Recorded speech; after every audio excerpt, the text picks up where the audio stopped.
ayo moyo okumwenda kamwenda mnono ona ayo moyo. Na mtazamaji wa Sen TV, karibu sana katika siku ya leo kwa ajili ya mazungumzo na msanii anayefahamika kwa jina la Peace Love Dunia kutokea katika mkoa wa Kagera, lakini pia yupo Dar es Salaam kwa sasa ambapo anaendesha shughuli zake za kimuziki akipambana na sanaa yake katika mkoa wa Dar es Salaam. Leo hii niko naye kupitia Sen TV kwa ajili ya kuweza kupiga naye story, tuweze kuzungumza mawili matatu kuhusiana muziki wa Bongo Flava katika mkoa wa Kagera, lakini pia utofauti wa Kagera na Dar es Salaam ambapo kwa sasa ameamua kwenda kufanyia sanaa yake ya muziki. Mimi naitwa J Brand, nikwambie karibu sana. Niko na Peace Love Dunia moja kwa moja kwenye line. Bwana Peace Love Dunia, mambo vipi? Kwa namshukuru Mungu, ni aje mzee? Bwana ni poa zaidi. Habari ya Dar es Salaam kaka? Dar es Salaam namshukuru Mungu, kuna mvua kidogo, kuna joto kwa mbali, hivi tunapambana. Okay. Peace Love Dunia uko live kupitia Sen TV kwa ajili ya kuweza kupiga story mbili tatu, mashabiki zako waweze kujua ni kitu gani ambacho kina happen katika muziki wako moja kwa moja.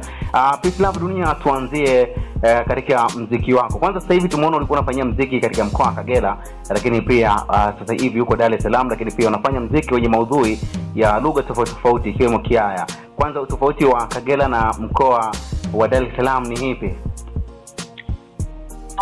Kama ulivyosema, wa mkoa wa Kagera au tofauti ya Dar es Salaam, kuna tofauti mkubwa sana.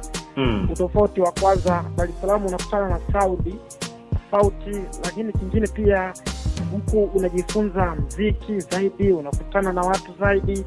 Kwa hiyo huko utofauti upo mkubwa sana. Ndio maana asilimia kubwa wasanii wengi sana wamekuwa wakitokea mikoa yao, wameenda kuwaso, wameenda kutokea Dar ndio kitovu cha biashara, lakini pia ndio tobo ambalo ilipo, yani kwa kila mtu anajua ile kwamba Dar es Salaam kuna tobo la kutoboa kijumla. Kwa hiyo Dar ndio kila kitu yani. La Peace Love Dunia, tumeona wasanii wengi pia wapo Dar es Salaam, lakini pia kuna baadhi ya wasanii pamoja na wanaofanya maudhui ya uchekeshaji wapo katika mikoa tofauti lakini wanatoboa. Kwa nini labda wewe umeamua kwenda Dar es Salaam, ukaamua kwamba nikikaa huku muziki wangu ndo utaenda zaidi?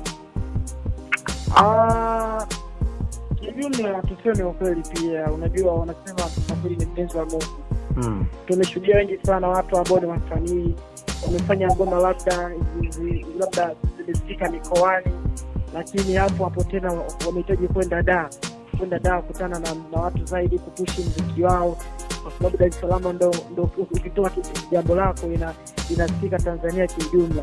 Tukisema labda watu wanaochekesha au wachekeshaji, labda sidhani kama mchezaji ambao labda amefanya vizuri mkoani mpaka Dar ikamtambua. Sidhani hata kama atakuwa yuko mkoani lazima ataenda mpaka Dar kupambana kuja Dar huko kuwaso.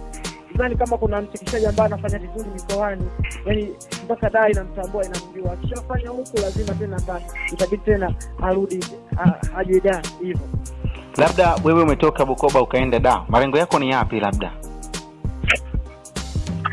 Mimi nimetoka Bukoba kwa sababu nilikuwa nafanya muziki. Mimi ndio nilikuwa nafanyia BK, nilikuwa nafanyia muziki kipindi hicho. Useme ndo nilianzia. Nilianzia huko, lakini mimi niliona kwamba kwa sababu nahitaji kupushi muziki wangu, unahitaji kuwa mkubwa. Muziki wangu na Peace Love Dunia anatakiwa kufahamika Tanzania nzima, kwa lazima aende Dar. Lakini namshukuru Mungu, nilipotoka mkoani nikaja Dar huku mambo yameenda vizuri, at least tunapambana, tunachia ngoma, wa Tanzania wanaelewa mikoa mbalimbali kuzima na BK. Huu tofauti unaoona tofauti na Tanzania ambayo ni kubwa, tofauti kubwa. Kwanza Tanzania ambayo iko BK kuna muda anahitaji kwenda Dar, lakini Dar mwenyewe sio rahisi kama wanavyotegemea. Dar inabidi tena ukae bench ndio usikie waso, muombe Mungu. Kuna changamoto kubwa sana bibi. Kitu gani ambacho unakitegemea baada ya kuja